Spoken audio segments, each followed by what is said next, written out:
ഒരു ഇടവേളയ്ക്ക് ശേഷം പാകിസ്ഥാനിൽ വീണ്ടും ഒരു പട്ടാള അട്ടിമറിയിലേക്ക് പോകുന്നു. പാകിസ്ഥാൻ ഭരണകൂടത്തെ നോക്കുകുത്തിയാക്കിക്കൊണ്ട് അസീം മുനീർ രാജ്യം ഭരിക്കാൻ പോകുന്നു എന്ന് വേണമെങ്കിൽ പറയാം. അത്തരത്തിൽ ഒരു സ്ഥിതിവിശേഷത്തിലേക്കാണ് ഇപ്പോൾ പാകിസ്ഥാൻ എത്തിച്ചേരുന്നത് എന്നുള്ളതാണ്. കാരണം തിരഞ്ഞെടുക്കപ്പെട്ട സർക്കാരുകളുടെ അധികാരത്തെക്കാൾ സർക്കാരുകളെ മാറ്റി നിർത്തിക്കൊണ്ട് പട്ടാളം കാര്യങ്ങൾ നിശ്ചയിക്കുന്ന തരത്തിലേക്ക് പാകിസ്ഥാൻ വീണ്ടും മാറാൻ പോകുന്നു. മുൻപും അത്തരത്തിൽ തന്നെയായിരുന്നു. അങ്ങനെ ഒരു കാലഘട്ടത്തിൽ നിന്ന് മാറി വന്നിട്ട് കുറച്ച് കാലങ്ങളായി. പണ്ടും ഇത്തരത്തിൽ പട്ടാളം എപ്പോഴും അട്ടിമറിക്കപ്പെടുന്ന ഒരു രാജ്യമായിരുന്നു.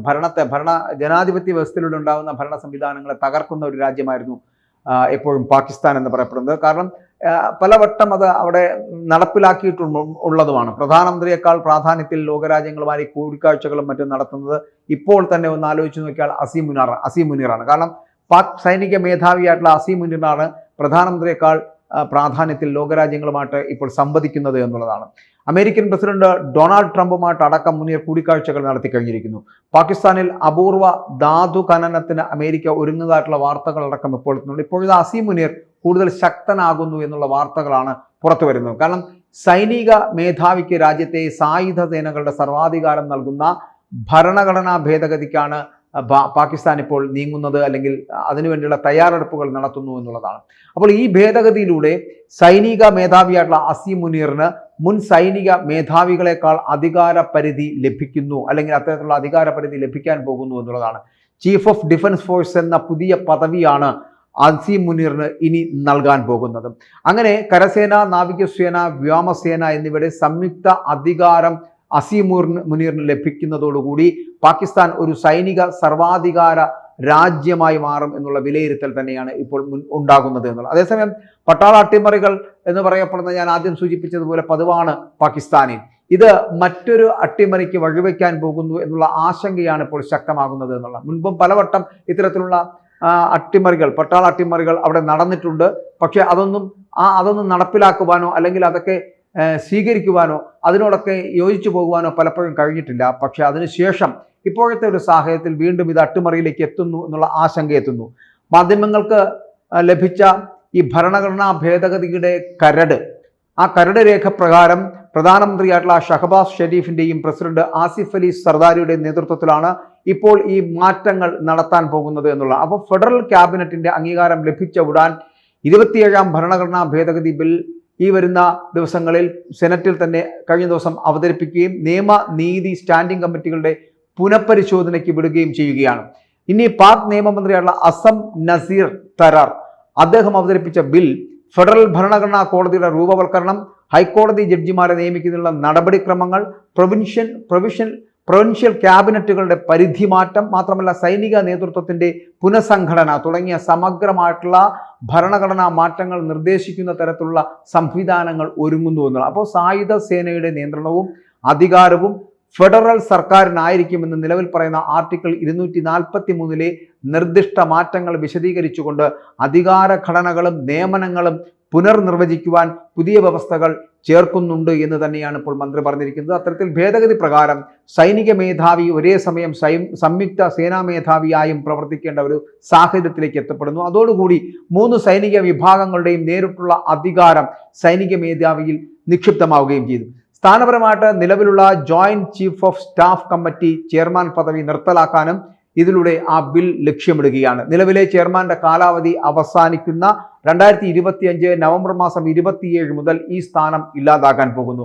അപ്പോൾ പുതിയ നിയമനം ഉണ്ടാകില്ലെന്ന് നിയമമന്ത്രി തന്നെ വ്യക്തമാക്കിയ സാഹചര്യത്തിൽ സംയുക്ത സേനാ മേധാവിയുടെ ശുപാർശ പ്രകാരം പ്രധാനമന്ത്രി നാഷണൽ സ്ട്രാറ്റജിക് കമാൻഡിന്റെ കമാൻഡറെ നിയമിക്കരുത് എന്നുകൂടി ഇതിനകത്ത് ഉൾപ്പെടുത്തുന്നുണ്ട് എന്നുള്ളതാണ്. അങ്ങനെ പാകിസ്ഥാന്റെ ആണവശേഷിയുടെ നിയന്ത്രണമടക്കം സൈന്യത്തിന് നൽകുന്നു എന്നുള്ളതാണ്. അങ്ങനെ ജനറൽ അസീം മുനീറിന് ഫീൽഡ് മാർഷൽ പദവി ഔദ്യോഗികമായി നൽകുന്നതിനുള്ള ഒരു വ്യവസ്ഥയും ബില്ലിൽ ഉൾപ്പെടുത്തിയിട്ടുണ്ട് എന്നുള്ളതാണ്. ഇതൊരു റാങ്കോ നിയമനമോ അല്ല, മറിച്ച് ദേശീയ നായകന്മാർക്ക് നൽകുന്നതും ആജീവനാന്തം നിലനിൽക്കുന്നതുമായിട്ടുള്ള ഒരു പദവിയാണ് എന്നാണ് അവരുടെ നിയമമന്ത്രി വിശദീകരിക്കുന്നത്. അപ്പോൾ ഈ പദവിയെ ഇംപീച്ച് ചെയ്യുവാനോ പിൻവലിക്കുവാനോ ഉള്ള അധികാരം പ്രധാനമന്ത്രിക്കല്ല, പാർലമെന്റിനായിരിക്കും എന്ന് കൂടി പറയുന്നുണ്ട്. അങ്ങനെ field marshal of the air force അല്ലെങ്കിൽ അഡ്മിറൽ ഓഫ് ദി ഫ്ലീറ്റായി സ്ഥാനക്കയറ്റം ലഭിക്കുന്ന ഏതൊരു ഉദ്യോഗസ്ഥനും റാങ്കും പ്രത്യേക അവകാശങ്ങളും നിലനിർത്തുകയും ജീവിതകാലം മുഴുവനും യൂണിഫോമിൽ തുടരുകയും ചെയ്യാം എന്നുള്ളത് കൂടി ഇതിനകത്തുനിന്ന് മനസ്സിലാക്കാൻ കഴിയുന്നു. അങ്ങനെ അവരുടെ സജീവ സേവനത്തിന് ശേഷവും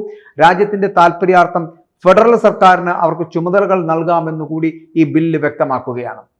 അപ്പോൾ ഇതിൽ നിലവിൽ രാഷ്ട്രപതിക്ക് ബാധകമായിട്ടുള്ള അനുച്ഛേദം 47, 248 എന്നിവയിലെ നിയമപരിരക്ഷാ വ്യവസ്ഥകൾ പുതുതായി സൃഷ്ടിച്ച ഈ പദവികൾക്കും കരട് രേഖ ബാധകമാക്കുന്നു എന്ന് പറയേണ്ടിയിരിക്കുന്നു.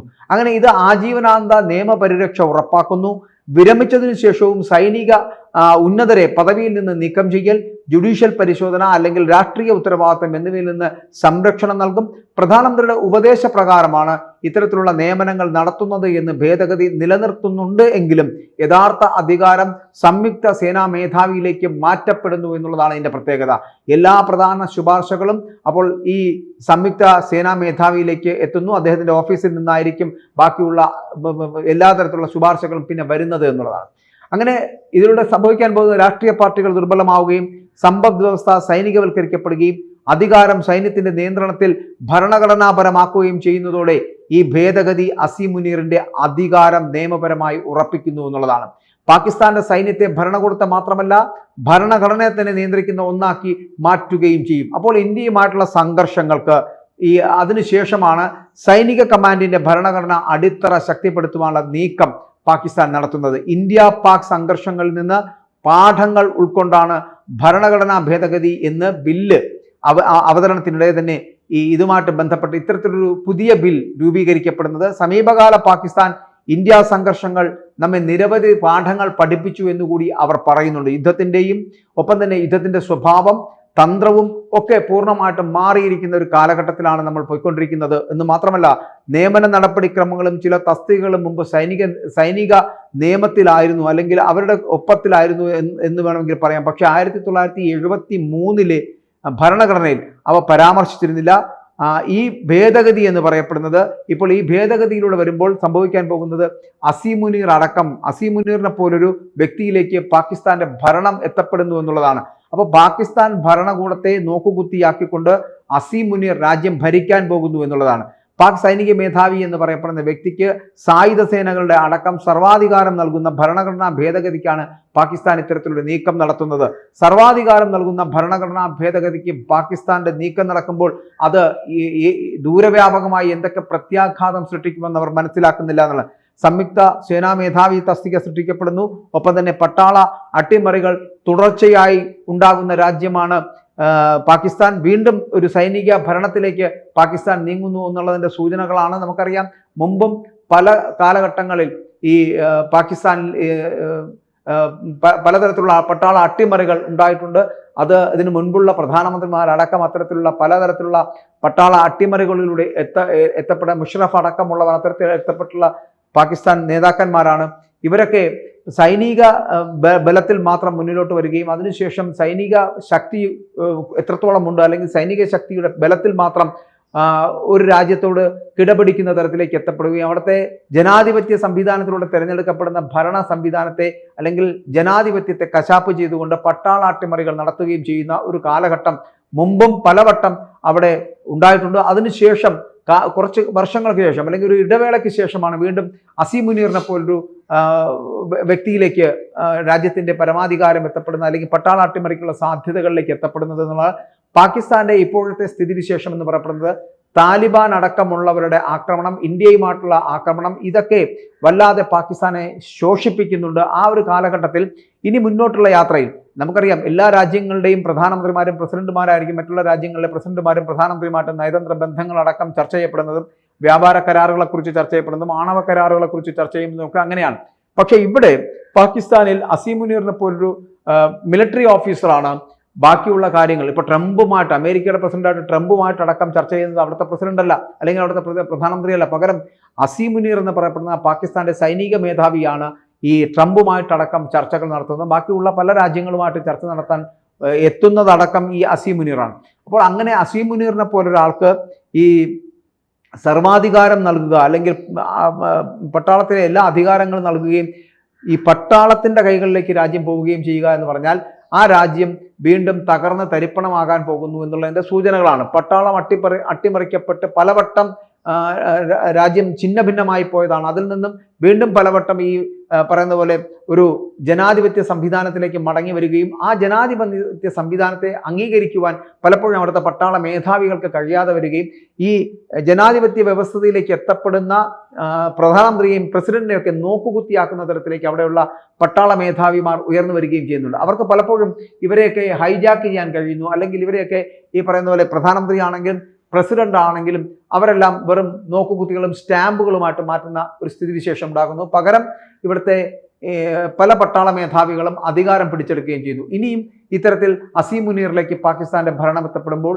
അസീം മുനീർ അടക്കം സംഭവിക്കാൻ പോകുന്നത് ഇനി മുന്നോട്ട വഴി ഇനി ഇന്ത്യയുമായിട്ടോ അല്ലെങ്കിൽ താലിബാനുമായിട്ടോ, താലിബാൻ തന്നെ പലവട്ടം പറഞ്ഞു ഇനിയും പാകിസ്ഥാൻ പ്രകോപനം തുടർന്നാൽ ഇനി പാകിസ്ഥാൻ എന്ന് പറയുന്ന രാജ്യമില്ല എന്നാണ്. അതുകൊണ്ട് തന്നെ പാകിസ്ഥാന്റെ എല്ലാ നിയന്ത്രണങ്ങളും അസീം മുനീറിലേക്ക് എത്തപ്പെടുമ്പോഴും അസീം മുനീറിനെ ഏത് വിധേനയും തകർക്കുവാനുള്ള ചിന്തയിലാണ് താലിബാൻ. അതുകൊണ്ട് താലിബാന്റെ ആക്രമണങ്ങളിൽ ചിലപ്പോൾ ഈ അസീം മുനീർ അടക്കം ചാമ്പലാവുകയും ചെയ്യും.